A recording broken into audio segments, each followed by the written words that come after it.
Olá, estamos começando o nosso programa Encontro Fraterno, falando hoje sobre medicina e espiritualidade. Tem a ver um assunto com o outro?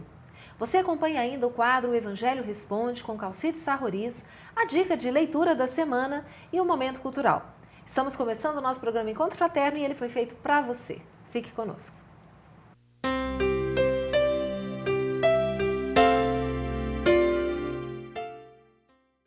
Olá, hoje nós temos a grande alegria e satisfação de recebermos pela primeira vez aqui no nosso programa o Dr. Vicente Pessoa, que é médico infectologista e vai falar conosco sobre o tema Medicina e Espiritualidade. Dr. Vicente, é uma alegria, um prazer tê-lo aqui conosco. Eu que agradeço a oportunidade, Ivana.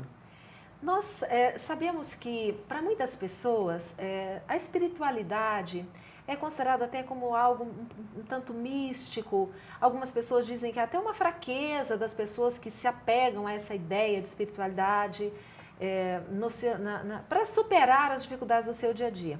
Para a medicina, como é que é vista essa questão da espiritualidade? Tem algum valor? Muda de alguma forma a vida da pessoa do ponto de vista da saúde do corpo?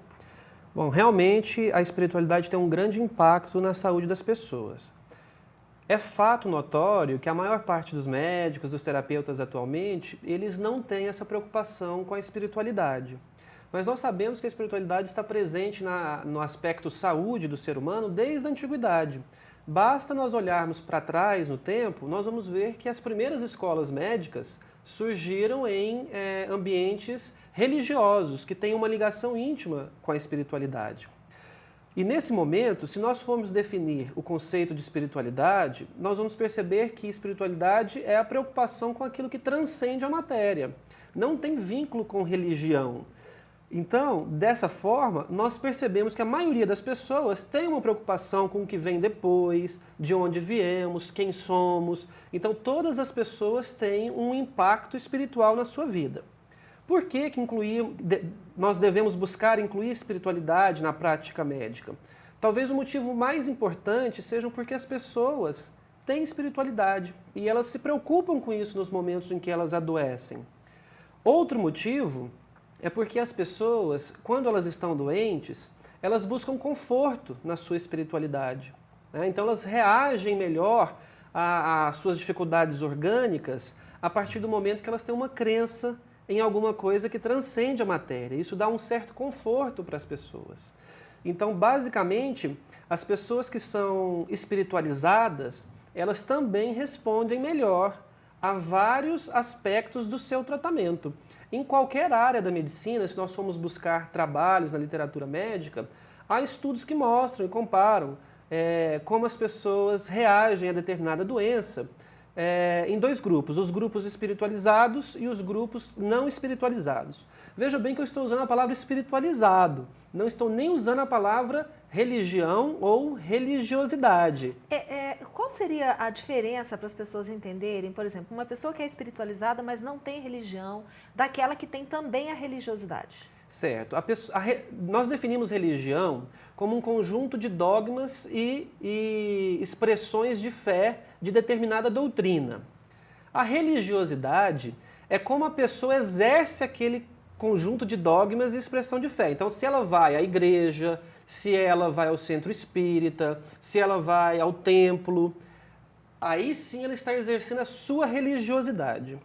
A espiritualidade, até as pessoas ateístas podem ser espiritualizadas, porque elas buscam uma conexão com algo maior, com algo mais sagrado, com algo transcendental, e aí independe de religião e de religiosidade. A espiritualidade, ela pode ser exercida em casa, né, essas questões. Então, quando eu digo que as pessoas mais espiritualizadas são pessoas que respondem melhor a tratamentos médicos em qualquer área, nós temos trabalhos em infarto agudo do miocárdio, depressão, lesões de atletas com rompimento de ligamentos, na resposta imune a doenças infecciosas, em respostas a tratamentos com antibióticos, hepatite C.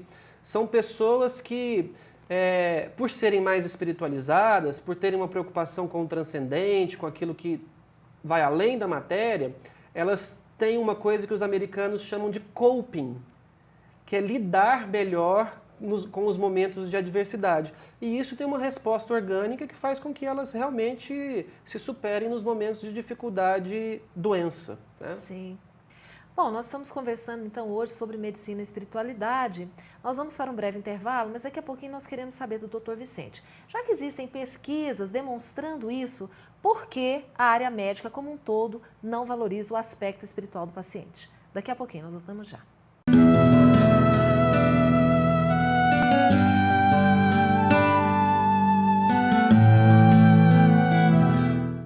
Bom, o livro de hoje é Nas Voragens do Pecado, um livro escrito através da mediunidade de Ivone Pereira e o espírito é Charles. É um livro que acontece, a narrativa, em 1572, na França, e nos apresenta um drama de grande significado para nós. Primeiramente, destacando a noite de São Bartolomeu, relatando a opressão que os protestantes já vivenciavam naquela época. E toda uma trama de intrigas, de vinganças, de ódio e de amor, envolvendo um grupo familiar dos huguenotes, uma família serena, tranquila, que é toda dizimada pela igreja. Uma só sobrevivente, que é Ruth de La Chapelle, toma a iniciativa de vingar-se daquele príncipe de Narbonne, o que foi o comandante da matança. Então, é um livro muito interessante, que retrata muito bem os costumes da época, os lugares na França, que relata a história tão forte daquele reinado de Catarina de Médicis, uma rainha muito exigente, intransigente, e aqueles aos quais ela não gostava eram diretamente lançados nas masmorras do Louvre. Então, é um livro muito importante, muito bonito e que prende a nossa atenção do início ao fim da leitura. Vale a pena ler e é o primeiro volume de uma trilogia que vai relatando vivências, encarnações da médium Ivone Pereira.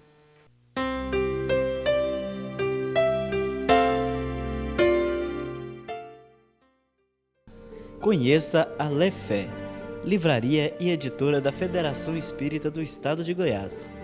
Menores preços, obras selecionadas, conforto e garantia.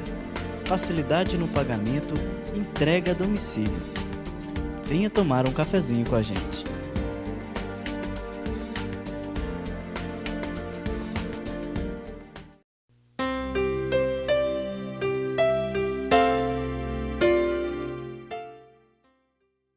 Estamos de volta falando hoje sobre medicina e espiritualidade. Conversando conosco o Dr. Vicente Pessoa, médico infectologista e espírita.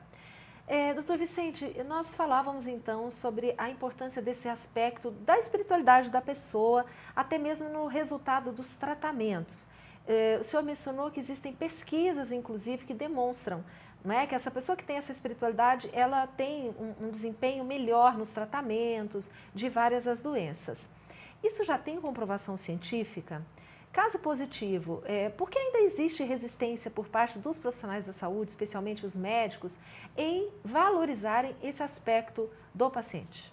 Ivana, como nós comentamos no bloco anterior, a maior parte das pessoas tem a sua espiritualidade. Portanto, você não abordar isso como médico é a mesma coisa que você não abordar as condições sociais dessa pessoa, as condições de genética hereditária dessa pessoa, as doenças na família. Fica um lapso na abordagem, um vazio, que você não consegue compreender a pessoa como um todo. E na posição de terapeuta, dificulta muito a sua abordagem. O terapeuta deve se posicionar para ajudar a pessoa. Se ele não conhece a parte espiritual da pessoa, fica difícil para ele abordá-la como um todo. Agora, quando nós vamos analisar por que os nossos colegas médicos têm dificuldade em aceitar essa parte espiritual, nós vamos ver que isso vem desde a academia, das faculdades de medicina, né? Onde há quase um processo de ridicularização da espiritualidade. Por quê? A partir do momento que os médicos começaram a dissecar corpos, desvendar os segredos da célula, a própria teoria da evolução de Darwin, que vem mostrando que nós não precisamos de Deus para explicar a vida, isso foi gerando um conceito de que a ciência humana, é capaz de explicar toda a fisiologia e toda a patologia humana. Então, dessa forma, nas academias, nós temos muita dificuldade de ter essa penetração da espiritualidade. É justo e é correto que algumas faculdades já possuem disciplinas de espiritualidade, muitas vezes opcionais ainda, e que ainda não atraem os nossos jovens médicos em formação. Mas há sim evidências científicas de um aspecto espiritual no ser humano, né? Nós já sabemos, como comentamos no bloco anterior, que a espiritualidade influencia a resposta terapêutica de muitos pacientes. E existem médicos e pesquisadores, como vou citar aqui o Dr. Kazuo Murakami, um japonês que escreveu um livro chamado O Código Divino da Vida, onde ele diz que os nossos genes não são imutáveis e que sofrem influência direta dos nossos pensamentos, das nossas atitudes e até mesmo da oração, da prece, né? Que esses fatores são capazes de ligar e desligar genes, causando saúde ou doença, né? Então as pessoas que são mais harmônicas, mais espiritualizadas, que buscam a prece, a meditação, que são mais bem-humoradas, que estão mais de bem com a vida, elas são capazes de controlar o seu código genético, ligando e desligando os seus genes e promovem saúde. Então as evidências estão aí, né? Nesse caso, se nós observamos a importância dessa espiritualidade e também os benefícios que a prece podem proporcionar, nós podemos entender que a pessoa que, além de ter esse aspecto da espiritualidade na sua vida, também seja vinculada a algum movimento religioso e que o faça com dedicação, com amor e com convicção. Seriam fatores também tão importantes esse hábito da prece, essa religiosidade, até na prevenção das doenças? Sem dúvida. Todo terapeuta deveria incentivar os seus pacientes a frequentar um movimento religioso. Por quê? É mais fácil que a pessoa exerça a sua espiritualidade dentro de um movimento religioso, seja ele qual for, qualquer religião. É nos movimentos religiosos que existem grandes esforços e grandes tarefas para a prática da caridade. E nós já sabemos que Allan Kardec nos ensinou que fora da caridade não há salvação. Então é muito mais fácil para a pessoa se engajar num movimento íntimo de equilíbrio pessoal dentro de uma igreja, de uma congregação religiosa, qualquer que seja ela, do que sozinha, independentemente. Mas é possível também que a pessoa que não tem nenhum vínculo religioso atinja esse nível, através do cultivo de bons pensamentos, da prece em benefício próprio, em benefício dos outros, dos movimentos de caridade espontânea, das pequenas caridades do dia a dia, que, como diz Emmanuel, são coisas mínimas, que nos impulsionam para um estado de perfeita harmonia da alma, que é a definição que Emmanuel dá para a saúde no livro Consolador. Ou seja, na verdade, quando nós estamos fazendo bem, de forma desinteressada, nós estamos nos prevenindo contra doenças e talvez até auxiliando na cura de algumas delas. A depressão, por exemplo. Definitivamente sim. Aliás, as pessoas que nós incentivamos à prática do bem, no caso das depressões, elas precisam de menos remédio. Porque o próprio ato de fazer o bem libera substâncias químicas no organismo que são antidepressivos naturais. Então nós conseguimos tirar essas pessoas da medicação e elas encontram um significado para a vida que praticamente cura a sua depressão. Olha que coisa boa. Nós temos que novamente parar para um breve intervalo. Antes você acompanha Calcides Arroriz com o Evangelho Responde e na volta nós queremos saber um pouco mais sobre a Associação Médico Espírita. Voltamos daqui a pouquinho.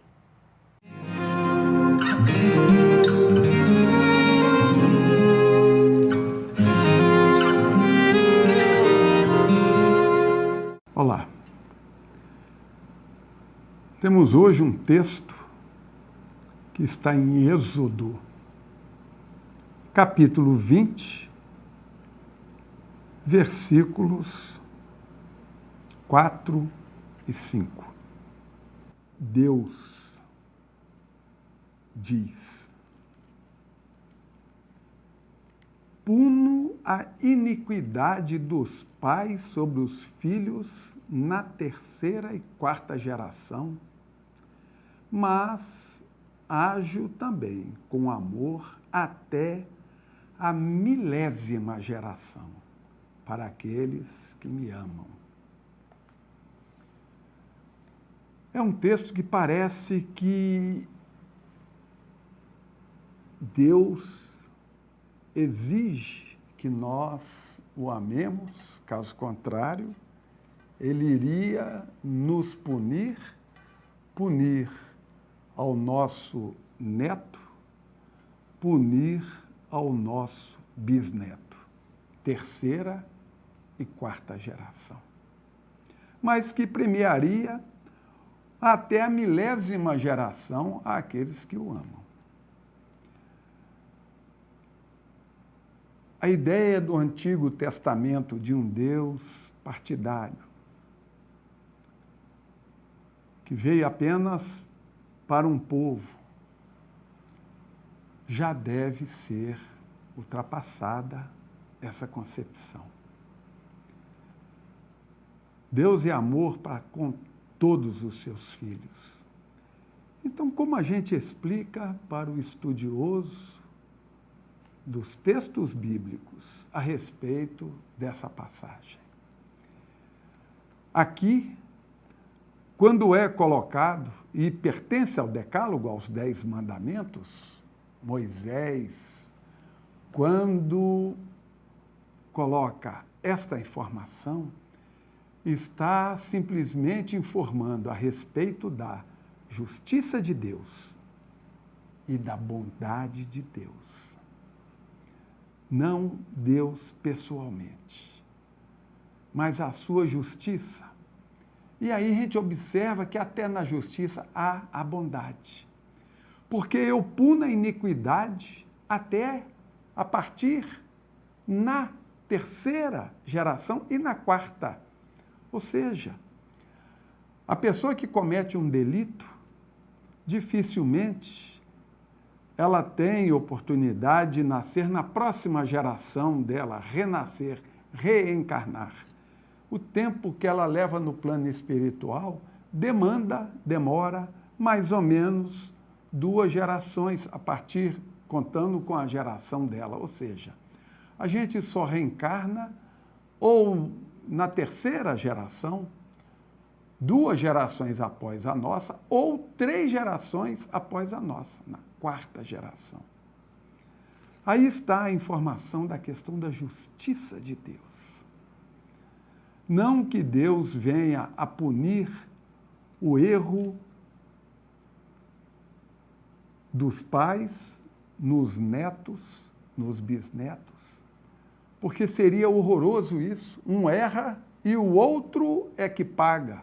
Isso é uma antiga concepção, na época ainda de Moisés, em que se achava que o filho errava, o pai errava, o filho pagava.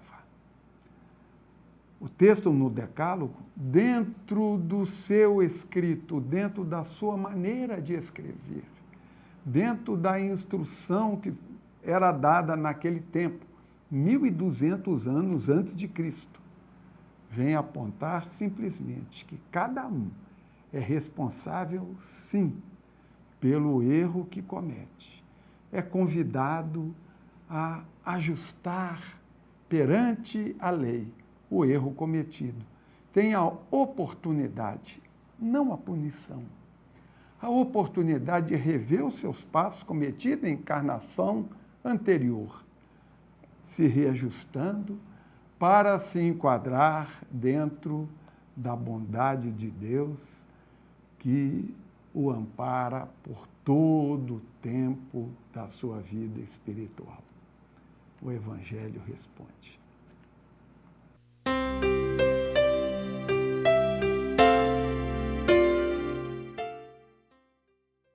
Conheça a Lefé, livraria e editora da Federação Espírita do Estado de Goiás. Menores preços, obras selecionadas, conforto e garantia. Facilidade no pagamento, entrega a domicílio. Venha tomar um cafezinho com a gente.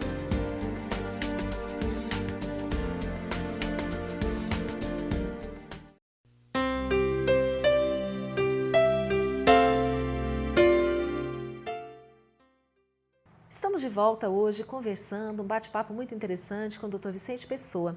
O Dr. Vicente é vice-presidente da Associação Médico Espírita de Goiás. Nós falamos então sobre essa questão, essa ligação que existe entre a saúde e a espiritualidade, a religiosidade e o papel dos profissionais de saúde, né, nesse processo. Você faz parte da Associação Médico Espírita, está agora como vice-presidente. Por que essa associação foi criada? Qual é o objetivo da AME? A AME, a Associação Médico Espírita, ela tem dois objetivos básicos, principais.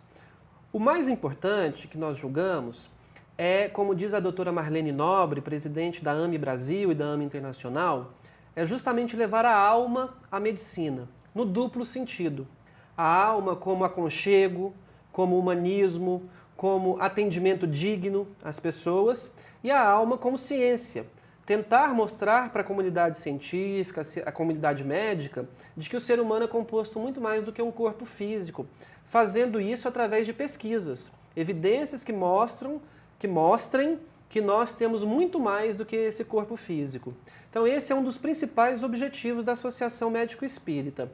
O outro é desenvolver a parte científica do espiritismo, seria um braço do desenvolvimento da parte científica do espiritismo, que é um tripé: ciência, filosofia e religião.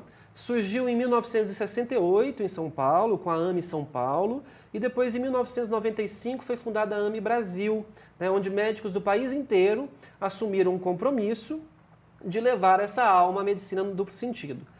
Nós vemos aí no nosso dia a dia, na prática médica, em todas as cidades, como os pacientes são maltratados, como os pacientes são mal avaliados, e essa parte de levar a alma à medicina também faz parte da cura, né? O próprio terapeuta, tratando bem o seu paciente, cria vínculos com esse paciente e permite com que ele mesmo modifique-se por dentro e faça a própria autocura, né? Então esses são os dois grandes objetivos das AMEs. No caso, a Associação Médico Espírita, ela é restrita a médicos ou outros profissionais da área de saúde também podem participar desse movimento? A Associação Médico Espírita não é restrita só a médicos. Nós temos os nossos grupos de estudo físicos, psicólogos, nutricionistas, que mais? Enfermeiros, que junto conosco trabalham em prol de uma assistência à saúde mais humanizada. Fisioterapeutas, não é preciso ser médico. Inclusive as nossas exposições, os nossos cursos, as nossas palestras não são restritas só a médicos. Todos estão convidados a se beneficiarem desse banquete de saúde e espiritualidade conosco. Bom, nós sabemos que a Associação Médico Espírita aqui em Goiânia, ela tem um ciclo de palestras que acontecem uma vez ao mês no auditório da Federação Espírita de Goiás. Então, qualquer pessoa pode vir participar e assistir essas palestras, não precisa ter conhecimento específico da área. Não precisa ter conhecimento específico, todos estão convidados, as palestras são feitas e elaboradas para que atinja a população leiga mesmo em medicina, para que elas compreendam aspectos da saúde e o cruzamento desses aspectos com o espiritismo, em especial as obras de Allan Kardec, de André Luiz e de Emmanuel. Isso vale também para o curso Medicina e Espiritualidade que a AME também promove. Sem dúvida, nós procuramos trazer pessoas que esclareçam esses aspectos médicos para a população geral. Como eu disse, todos estão convidados. As palestras públicas, elas acontecem no auditório da Federação Espírita todo terceira sexta-feira de cada mês, é isso? As terceiras sextas-feiras de cada mês, às 20 horas, na Federação Espírita do Estado de Goiás. E na segunda e na quarta sexta-feira, também na Federação Espírita, nós temos os grupos de estudo. Certo. E para finalizarmos, a Associação Médico Espírita Brasil realizou recentemente um congresso, né, o Medinesp, que aconteceu em Alagoas e que teve um número muito grande de participantes. E nós já sabemos que a próxima edição será em Goiânia. O que se espera para essa oportunidade, para esse evento? Nós conseguimos trazer para Goiânia o Medinesp, que é o maior evento de medicina e espiritualidade do planeta. Nós esperamos aproximadamente 2.000 pessoas do país todo, inclusive da sociedade goiana. E nós queremos, com esse evento aqui em Goiânia, tentar difundir entre os nossos médicos, na nossa medicina local, os conceitos de medicina e espiritualidade. Todos os profissionais de saúde são bem-vindos. Nós queremos justamente divulgar esse aspecto da alma na medicina e o aspecto da alma como prova científica de que nós não somos só esse corpo orgânico que nós vemos aqui materialmente. Então nós convidamos toda a sociedade goianiense a participar desse congresso, não precisa ser médico, como eu disse, as palestras são direcionadas para um público leigo. O evento vai ser realizado no Corpus Christi de 2015, mas nós já estamos começando a divulgação e contamos com o apoio de todos, inclusive da Federação Espírita do Estado de Goiás. Com certeza, né? Para nós aqui de Goiás é uma alegria termos a oportunidade de sediarmos esse evento que é tão importante.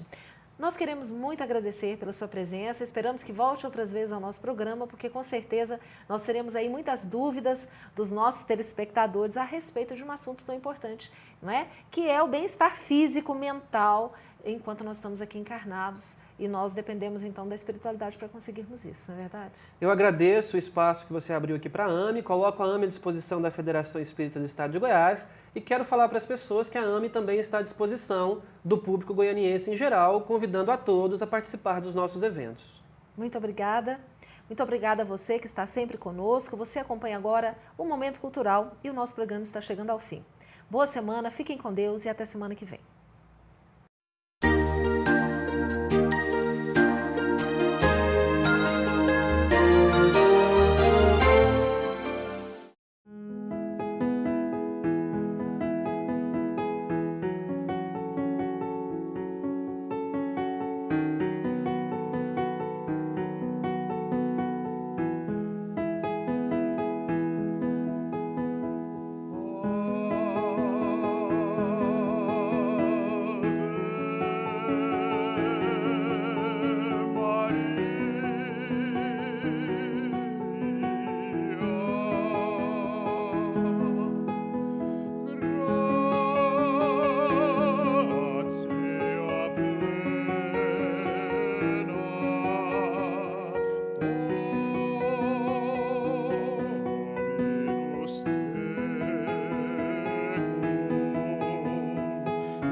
Maria,